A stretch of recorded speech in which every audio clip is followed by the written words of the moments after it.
非常高兴有这样的机会。2年多前我来这里有过2次，所以知道我们敬拜的方式啊。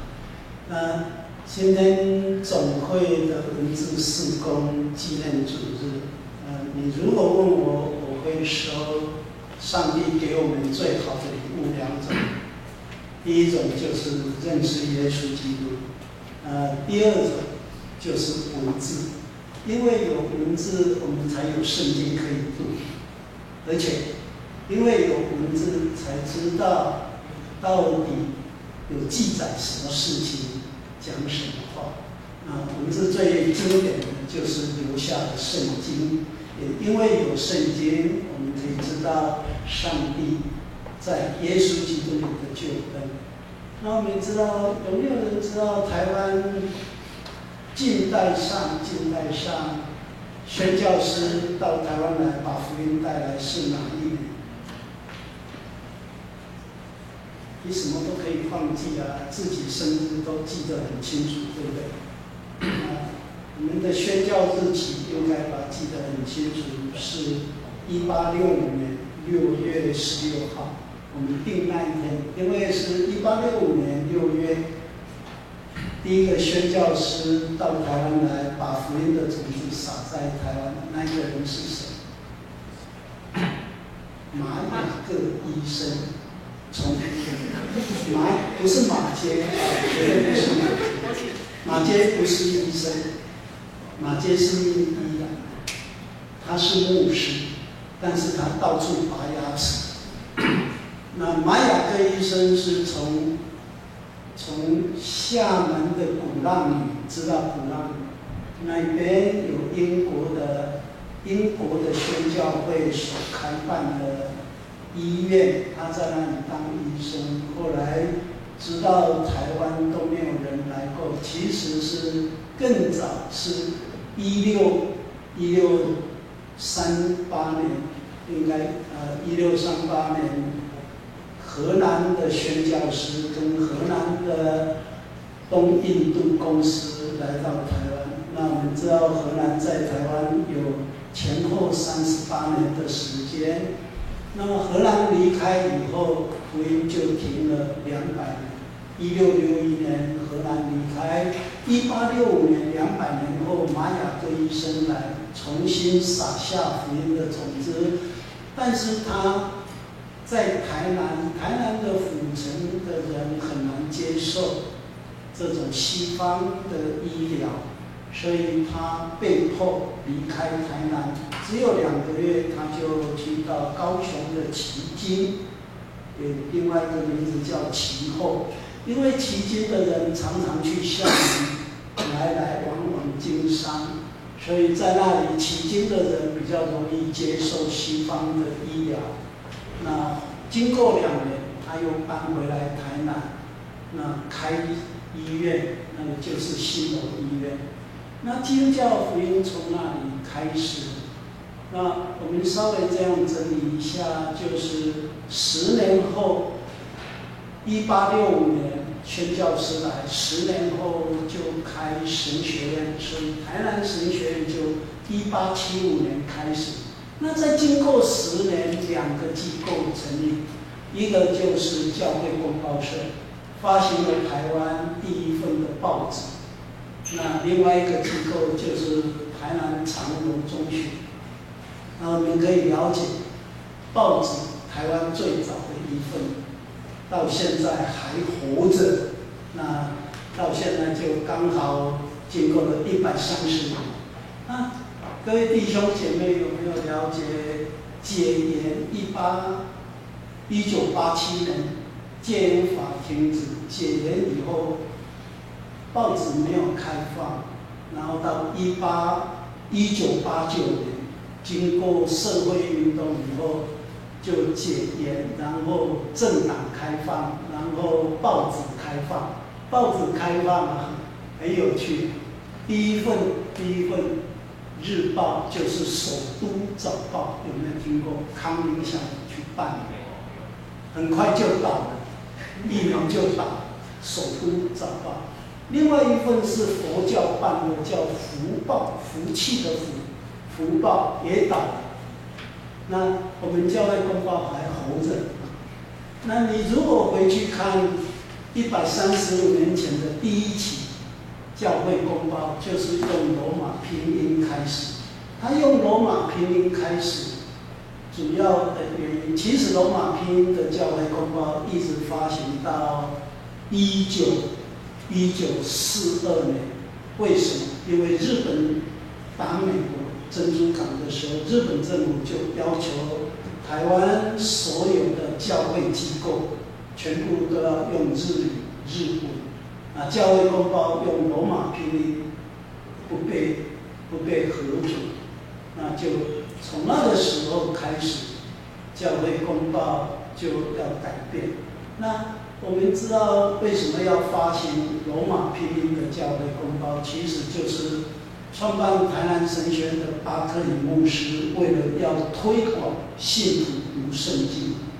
那读圣经呢，那时候台湾人识字的人很少，因为很少你要学汉字，汉字是一个字一个字学的，很难，所以就用引进罗马拼音。那罗马拼音就很有趣因为它只要认识字母，你就可以读，而且读起来就是我们自己语言的音。我有一个会友是台大精神科的教授，叫林信南教授，已经退休。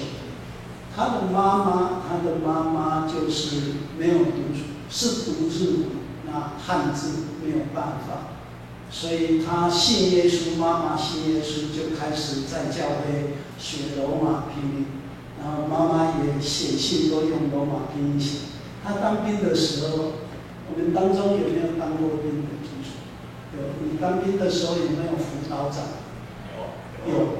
我们当兵的时候，辅导长是专门在看信的，要检查信，然后检查完才可以发给我们。那他妈妈写罗马拼音的字的信给他，他那时候当医官，然后收到信，辅导长看不懂，读英文也读不来，因为罗马拼音就不一样，跟英文不一样，就叫他来问这是什么字，他说这是罗马字，他吓一跳，你妈妈会罗马字？他说对，你看得懂？他说当然看得懂，你读读看，他一读就读台语。那个辅导长吓一跳，哇塞，你很快就把罗马字变成台语，那个就是台语，他看不懂这就是很有趣的一件事情。所以早期的信徒，包括我妈妈在内，他们都是读罗马拼音。那我们小时候暑假2个月都是在教会读罗马拼音。那我是国小4年级读圣经班。我弟弟更高干，国小1年级就圣经班，所以我们2个是同班。那我们会看到这个都是在看出一件事情，因为有文字，我们认识圣经。那再者就是以前因为都宣教士在办，所以宣教士也会把他们国家的消息带进教会公报，所以我们早期的信徒世界观很宽大。懂得很多，那时候台湾的报纸根本没有，那只能看日本的消息。可是，我们的信徒看的是世界各国的消息，特别是来自英国、来自加拿大这些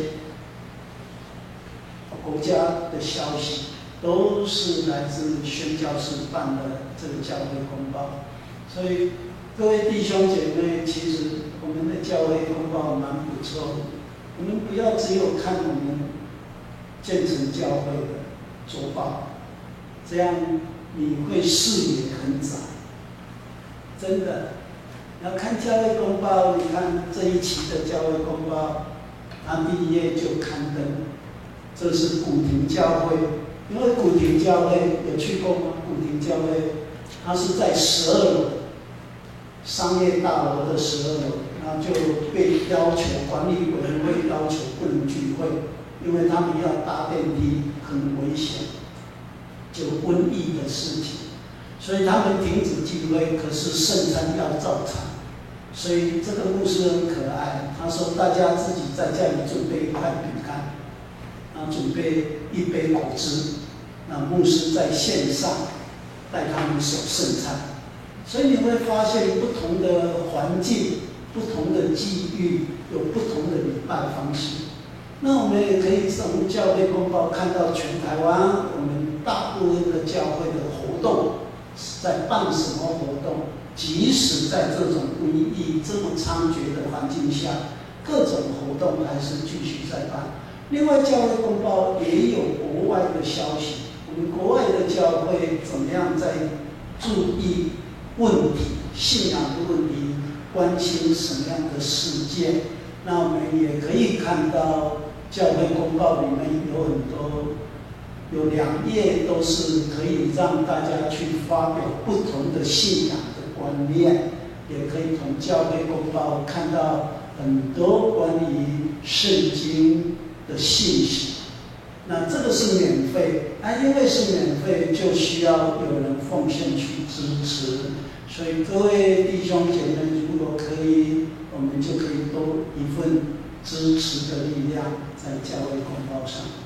那文字很重要的原因，就是你看今天的周报有一个消息，刚才报告的弟兄们要讲的，就是我们教会要换新的圣诗，就是字比较大。那旧的圣诗，我们现在在用的台语的圣诗，你可以带回去。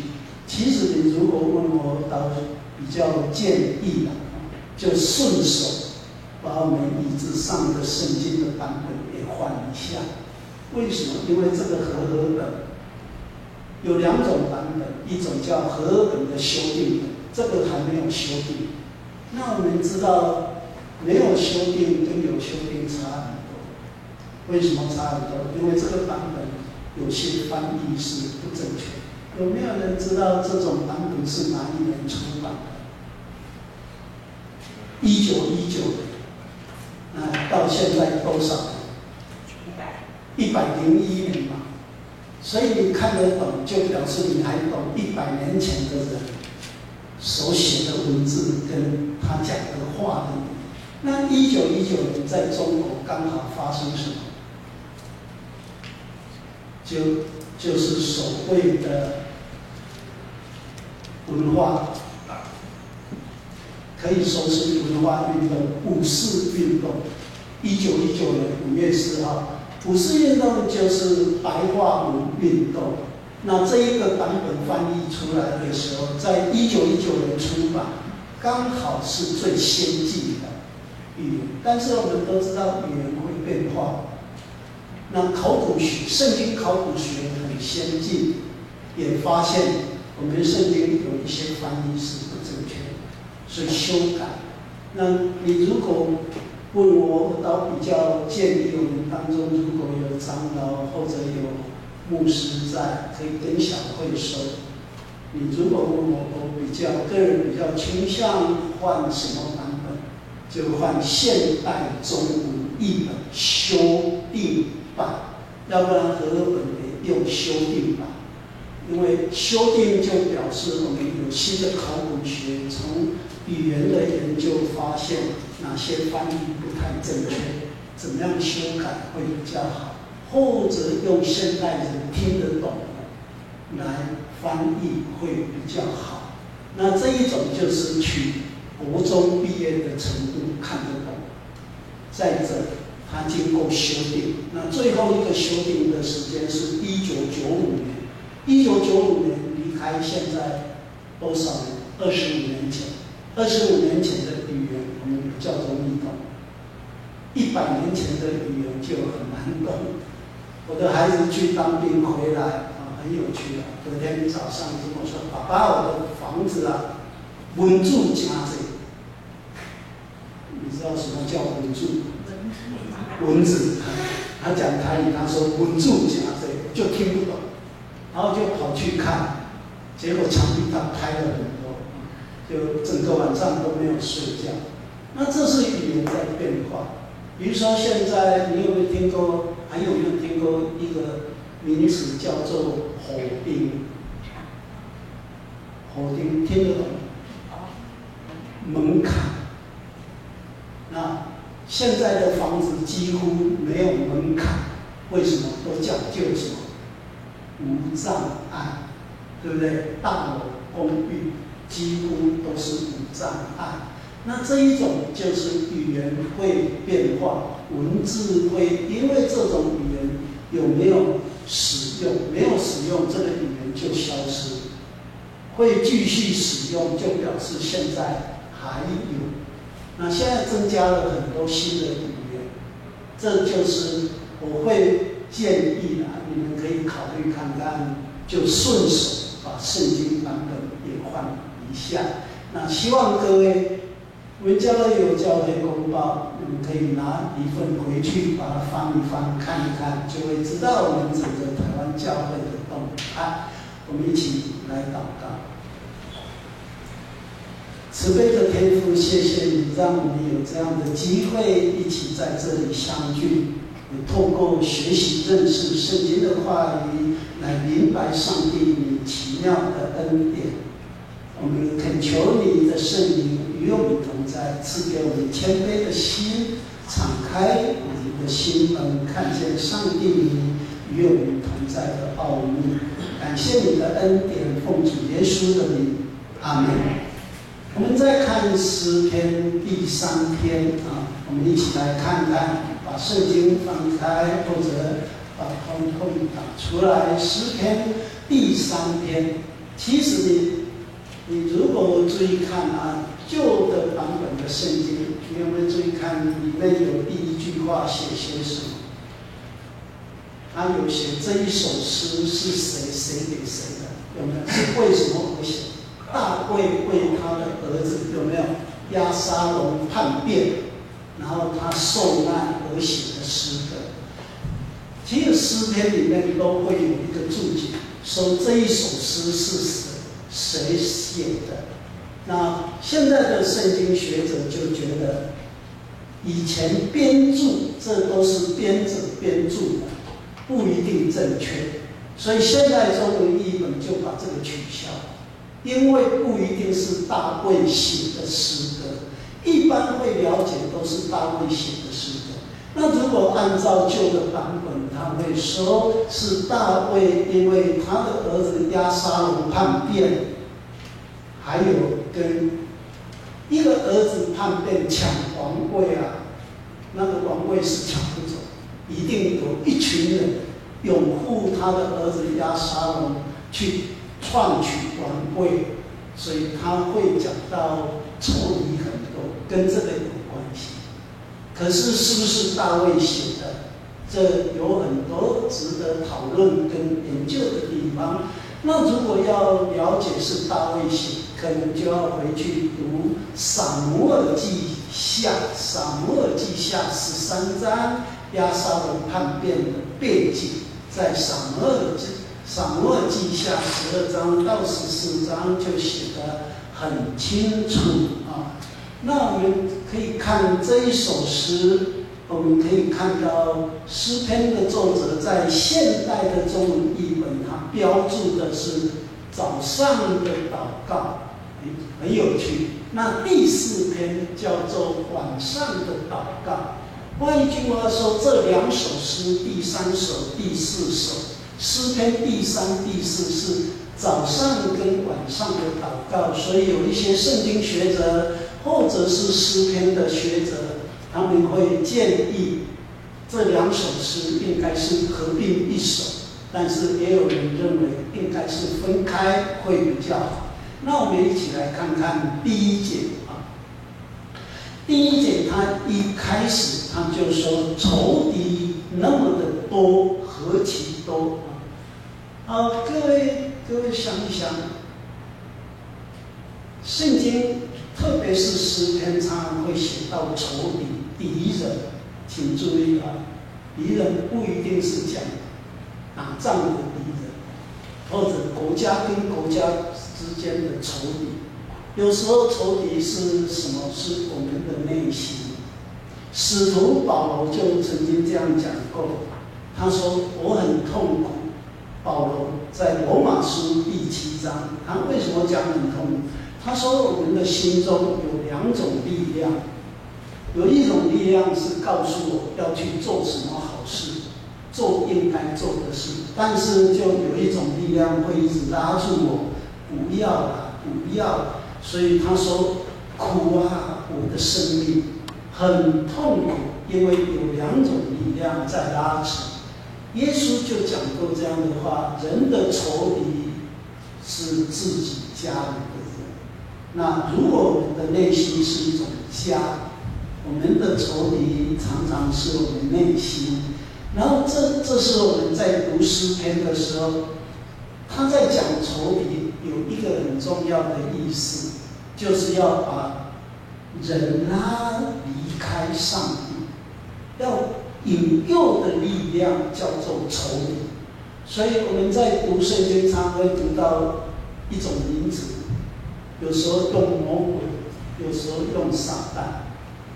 我们要注意啊，魔鬼撒旦不是真的像一种什么鬼的样子。魔鬼撒旦的意思就是一种诱惑的力量，要拉人离开上帝的话，这一种叫做魔鬼撒旦。那在诗篇，诗人比较喜欢用这样的名词来取代，就是诱惑的力量，叫仇敌。然后他说很多，就表示这个力量是非常大。我们再来看第2节，第2节他就说有这种力量，很多人在讨论他这个人得不到上帝的帮助，得不到上帝的帮助。然后你会看到这个和合本后面括弧写的2个字叫什么？细拉。细拉的意思就是说喘一口气。读到这里，你要稍微喘一下，然后再继续读。就是为什么仇敌这样多，然后他们在讨论上帝不救助这一个人。想一想，什么时候你会觉得上帝不救助？就当我们遇到挫折，然后我们会信耶稣的人，第一个就想要马上怎么样祷告，然后希望眼睛打开的时候，祷告就实现。好像比较希望是这样的啊，比如说我生病，那祷告马上就怎样好起来，那就觉得上帝听了我的祷告。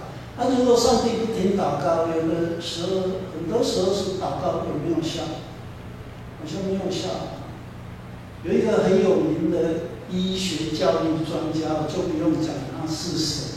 你知道我每个礼拜1在和信医院，知道台北有一间和信医院，他是专门做什么的？癌症治疗。有一次有一个很出名的医学家，送进和信医院，他拒绝任何人去看他。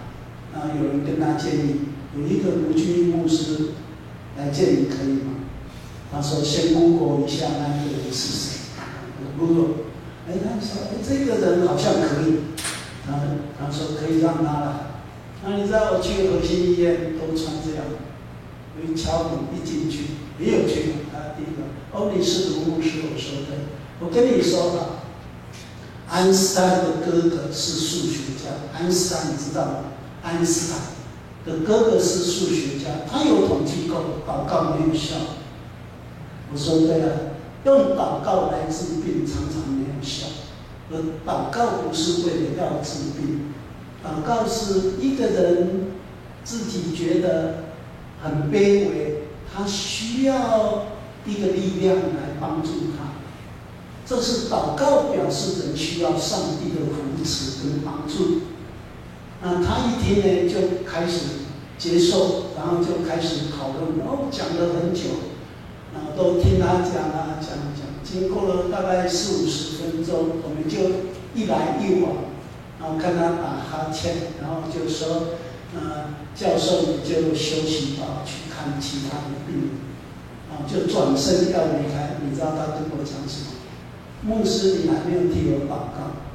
我本来要跟他说，也不是说祷告没效，然后我就再转回来牵着他的手，为他祷告。祷告完后我就离开去探访其他病人。他太太，我刚回到家，他太太就打电话给我，他说：“牧师，你可不可以每天来为我先生祷告？他需要你替他祷告。”其实我们大部分的时间，我们会有一种感觉，祷告好像距离我们所需要差很远，然后诱惑的力量都会在我们最痛苦的时候渗透进来。那渗透进来的时候，就是会告诉我们一句话：你不是信耶稣吗？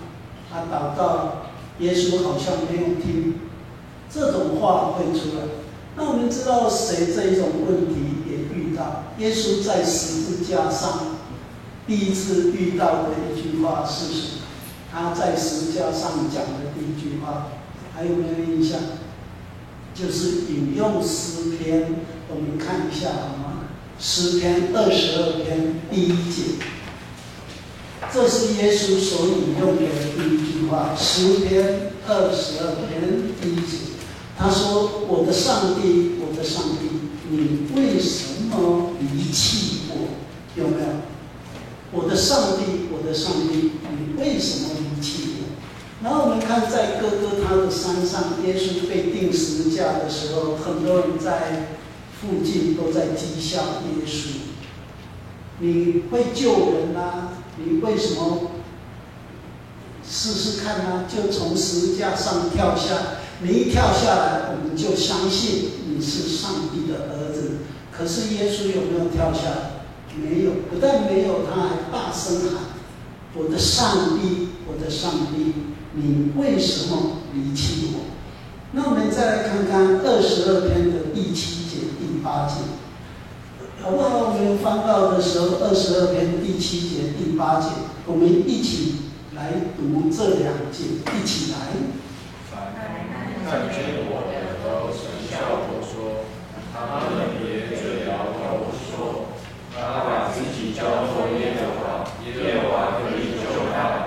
耶和华既喜悦他，可以搭救他吧？你看有没有来？没有。所以这个诗人他就这样写着诗，说：“为什么耶和华上帝不来救他？”这是人在苦难的当中都会迫切需要拯救的信息来到他的身上。那我们会看到，就像耶稣在十字架上，有很多人也会这样讥笑他。我们信耶稣的人在这个世界上也常常会遇到这一种情形，被讥笑。你不是信耶稣吗？那你祷告你比如说你要找工作你祷告上帝就会为你开门，不见得是这样。我们的生命记忆里面常常不是这样的。那我们来看第3节，第3篇的第3节，第3篇的第3节，这一个诗人说：“你是护卫我的盾牌，你让我得胜，我可以抬起头来。”那第3节他其实说：“你是护卫我的盾牌。”诗人很喜欢用什么来表示保护的意思，就是盾牌。我们知道今天没有在用盾牌可是我们会看到古代的战争都是刀枪剑，主要是这样。那盾牌就蛮有效的，盾牌是可以进攻，也可以防守。所以盾牌在诗篇的奏折，他通常用盾牌来表示什么？保护的意思。那这个诗人虽然有人讥笑他，可是他很清楚，上帝就是我的保护者，这是盾牌的意思。那他说什么？上帝会让我得胜。圣经里面，因为得胜，所以可以抬起头，抬起头就表示他怎么样胜过了敌人的讥笑。那上帝会让他得胜，基督教信仰讲一个很基本的观念，那这个观念就是在说，无论是什么样的状况之下，如果跟仇敌对抗，会决定胜负的是上帝，而不是在你的武器、你的力量。那这一点观念很重要啊。那这也是圣经的诗人一直在提醒我们啊。比如说战争的时候啊，各位有没有人去过荷兰？没有。你如果有机会到荷兰旅游啦，或者去读书，或者经商，或者路过啊，你可以去荷兰访问一间很有名的大学，叫做莱滕。这个莱滕大学，台湾大部分去荷兰读书的都喜欢去这一间啊。莱滕大学为什么会设立？是因为在荷兰要脱离罗马教廷的管辖，因为荷兰他们要属于归正教会，就宗教改革马丁路德的系统，所以呢，罗马教廷很生气，就命令西班牙的军队去打荷兰。那我们知道，16世纪的西班牙舰队被称为有一个舰队叫什么舰队？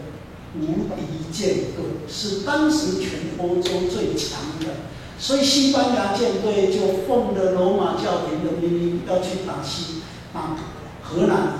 荷兰没有办法，根本没有足够的力量去反击。这有一点像什么？我们隔壁的老大常常要来打我们的，动不动就飞机跑过来，航空母舰跑过来，你知道那是哪一个人？就中国。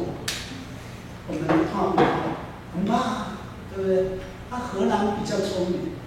那最靠近西班牙的就是莱滕这个城市。他们知道没有办法还要不要投降？他们坚持不要。他们认为可以依靠谁？依靠上帝的力量，所以他们就祷告上帝一件事情：上帝，我恳求你下大雨。那古代的军舰是用什么？用帆布，所以刮大风下大雨，军舰很困难啊。所以呢，当雨下，真的很奇怪，他们一祷告，上帝果然下大雨，一直下，然后他们组了一支敢死队，去把堤防。我们知道荷兰是海平面底下，所以去敲堤防，敲了几个破洞，结果因为涨潮在跟着下大雨，无敌舰队因为冲破堤防，无敌舰队统统埋上在海下，结果西班牙的舰队垮了，荷兰就马上宣布独立。那各位一定了解。那一次宣布独立以后，荷兰就脱离了罗马教廷，然后荷兰就马上组了一支航海队伍，叫东印度公司。然后他们跑到哪里来？台湾，然后住最久在哪里？就在日本。所以日本在德川幕府的时代有一种发展，叫做南学，学习荷兰就是这样子来啊。那我们可以看到，他们祷告上帝垂听，所以就把他们荷兰后来荷兰的国王就去莱滕这个城市问他们：你们牺牲很大，因为堤防崩溃，死了很多人。国王就去慰问他们，说你们对整个国家贡献很大。那试试看，你们希望我给你们什么礼物？你想我们台湾人会希望什么？消费券，或者是什么？现在说什么酷碰券或者是要减税，或者要什么？你们讲，我就给你。那他们很聪明，莱滕的人，莱滕城堡的城主跟他们的人民讨论。他说我们不要减税，因为现在国王减税，他万一死了和孩子起来可能就加税，我们现在减的都会被补回去。可是我们希望什么？希望有一所学校，我们的人民有智慧，就是最好的国法。所以他们就跟国王说：“你给我们一所大学。”所以这一间 Lighton 大学就是国王出钱干的，一直到今天是全欧洲，我们大概都会听到什么剑桥、牛津啊，很少人去注意啊。排名全世界前20名的荷兰的莱滕大学，为什么？因为那是国王出钱干，不能让国王没有面子，所以邀请的都全世界顶尖的高手在那所大学教书开课啊，包括爱因斯坦都是那里的座上宾。我们可以看到，这是上帝奇妙的恩典，他拯救的力量出来。所以第3节他说：“你使我得胜，让我可以抬得起头来。”可以抬得起头，就表示什么？不再被羞辱。好，我们来看第4节。他说：“我向上帝呼求，他就从他的圣山来救我。”我们的信仰告诉我们，上帝一定会垂听被欺负的人祈祷的声音。那上帝相对的，上帝不会听什么人祈祷的声音。上帝如果会听被欺负的人的声音，相对的，上帝不会听欺负人的祈祷的声音。这一点认识很重要，我们不能一面欺负人，然后一面再祈祷。以赛亚书这一个先知以赛亚就说，上帝不再听以色列人的祷告，为什么？因为他们的手沾满了血。为什么沾满血？就表示他们欺负什么？弱小的人。先知耶利米有这样讲。他说：“上帝说不再垂听我们的祷告，即使禁食祷告，上帝也不听。为什么？因为有权势的人欺负弱小贫困的人。”好，各位大家想一想，我们的社会常常是这样，比如说欺负农民。我们台湾人，你看都会，如果没有下雨，你知道我们的政府都会做什么事？叫农民怎么样休耕，然后把水提供给谁？给工业区用。你想，你有没有想过，你很多钱不一定买得到食物，那食物是要靠谁来生产？靠农民。但是我们常常叫农民不要耕种，我们以为我们有钱可以买到食物，但是我要告诉大家，你有钱不一定买得到食物。就好像现在我们有欧洲很多国家有钱不一定买得到什么口罩一样，不是有钱你什么都可以买得到，没有。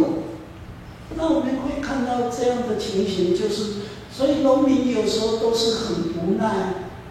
有没有记得几年前发生在苗栗大埔事件？有没有听过？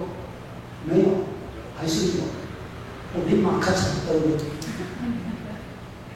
大埔农民事件的之前，这个以前发生在嘉义的就是哪里？在嘉义的就是在新港，在新港。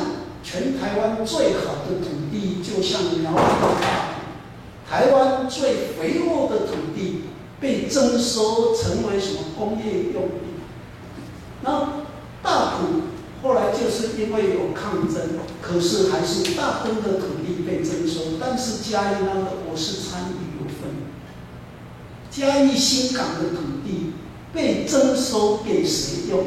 给台塑，所以台塑在嘉义新港有一个台塑工业区。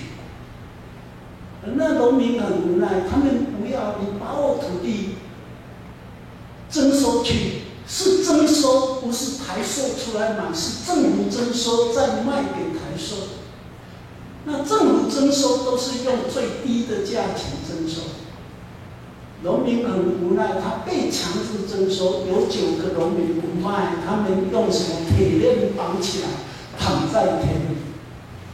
可是政府是下令，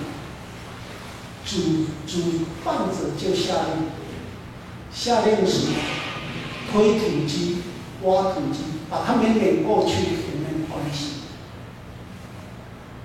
后来是我们去劝这些农民，你一定要卖，因为你不卖，你的土地就在工业区里，你所播种的，因为水跟空气，你的稻米怎么样，就不能用，不能吃。农民就哭，很无奈的哭，可是也没有办法。后来台塑10年后，新港台塑工业区毒气外泄，才导致新港的人很生气，用了10台水泥车去把大门封起来。然后台塑的第2个老板王永在，就是王永庆的弟弟，才去当和事佬，去那里调解，才聘请杨丽花，有没有听过这个人？去那里唱了10天的戏，表示跟新港的人很好和好。可是你会发现，这些农民土地被征收以后，他要怎么生活？他拿到的钱没有办法生活，所以我们会看到这个诗人他在说的：我向上帝求助，上帝从他的圣山来帮助我。圣山就是在表示上帝住的地方，叫圣山。好，我们来看第5节。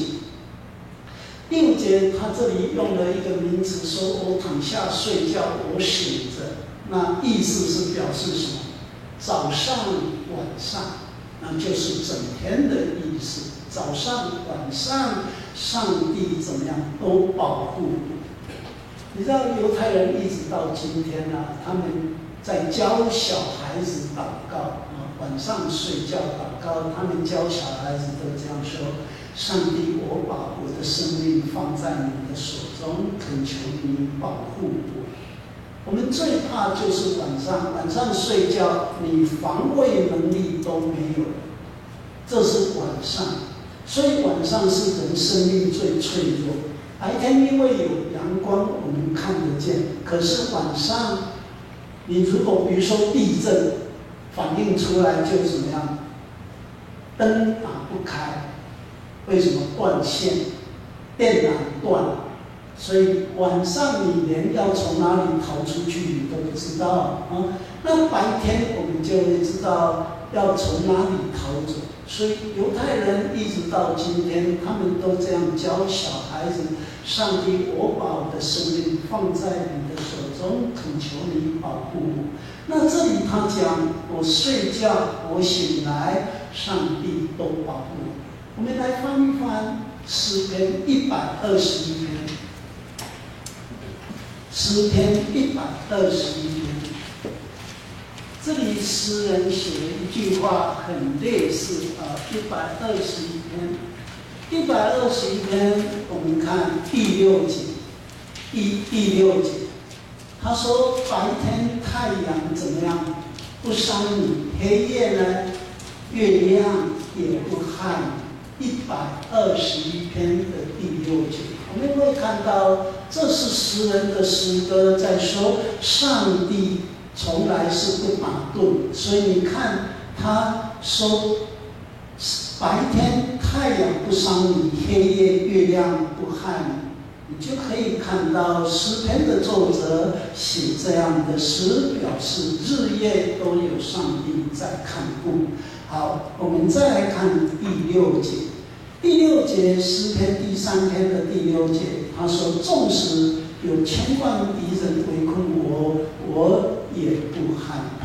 千万敌人就表示围绕着我身边，危害我的生命最大的力量。有没有记得诗篇23篇？我们都很熟。第4节是怎么写？我走过什么？阴森山谷也不害怕。为什么？因为有上帝保护。那他这里是讲千万敌人围困我也不害怕，表示危害我生命的力量很大。但是只要上帝跟我同在，我就不需要害怕。好，第7节。那第7节我们会看到，他说：“求你起来，耶和华，求你起来。”好像他在睡觉的样子，要把他叫醒。其实诗篇里面这种句子还不少，意思就是说，你现在就赶快来救我，上帝啊，赶快！我已经在最危险的当中，赶快起来救我。那这是人会有这样的想法，我们疲惫的时候都很想睡觉。可是诗人跟我们说，我们的上帝从来不会打盹啊。那我们来看第7节，他说：“上帝，你起来救我。”他说：“你打击了我敌人的什么面额啊？”那我们知道他这里写的像和本是说，上帝绑了仇敌的什么腮骨，腮骨就是在讲什么？我们的整个这个下巴这个地方。那现在中文译本是说面额。你要不要试试看？用你的不用拳头，就用巴掌往鼻子拍一下，你会觉得怎么样？很痛苦。你知道拳击手如果打到对方的鼻梁，那一个人马上会觉得怎么样？很多星星在转。为什么？这是交叉神经，三叉神经在我们的鼻子，在我们的眼睛，在我们的嘴唇当中，所以这个地方是很脆弱。这三叉神经在这里，人很脆弱。他说，上帝会打击我们的敌人，这个一打下去，大概仇敌就趴下去。然后他接着说，敲掉了这些作恶者恶人的什么牙齿。我们知道圣经诗人常常喜欢用什么来描述野兽最强的就是什么？他的腮跟他的什么牙齿。如果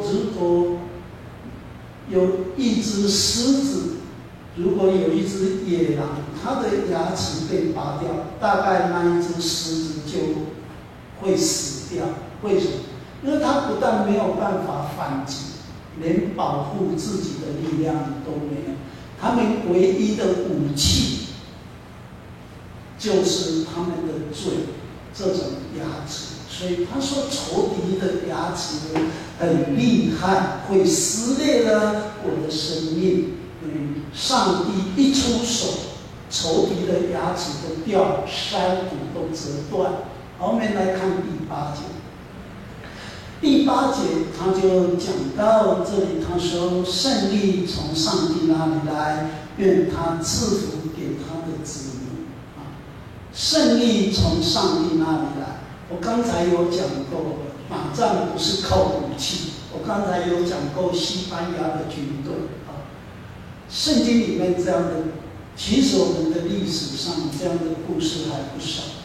你如果有机会你可以去租一个影片，影片就是伊丽莎白，影片就是在写伊丽莎白的故事。英国的女王没有结婚，这一个女王，她让英国可以脱离西班牙的管辖，脱离罗马教廷的约束，就是这个伊丽莎白。他的国家，他带领的国家，其实跟谁的机遇一样，就是跟荷兰一样，也是西班牙的无敌舰队去打，结果上帝刮大风下大雨，西班牙的舰队都沉没在海里，英国就宣布独立。英国宣布独立，伊丽莎白死掉以后，继承她的叫做 James。那这个 James 起来当国王就很有趣。他说：“我们为什么都用法文、拉丁文的圣经，不用英文的圣经？”所以他就叫修道院、神学院的这些院长过来，就问啊，你们修道院有没有人专门研究希伯来文跟希腊文？他说有，就给我注意，叫他们去翻译成英文。所以有一本书很有趣，上帝说英文。那英文版的圣经出来，英国人吓一跳，原来上帝听得懂英文，他们开始有自信。这个很有意思，原来上帝听得懂英文，所以叫上帝讲英文。这一本书你们也可以买来看。那我们会看到，真的使战争可以赢输的不是武器，真正可以使战争得到胜利的是什么？是因为上帝的缘故。我们来翻一节圣经，箴言21章，诗篇的后面就是箴言，箴言21章。我们来看箴言21章31节，31节。我读现代中文译本，你们自己看一下何等的啊！箴言21章31节，人可以招兵买马，准备打仗，但使人得胜的在乎什么？上主。所以你会看到啊，无论现在科技多么发达，如果上帝刮台风，飞弹也没有用。我就常常跟信徒说，如果中国用飞弹打我们，可不可以这样？我们都跑来礼拜堂这里跪下来，上帝，我们实在没有办法反击他们。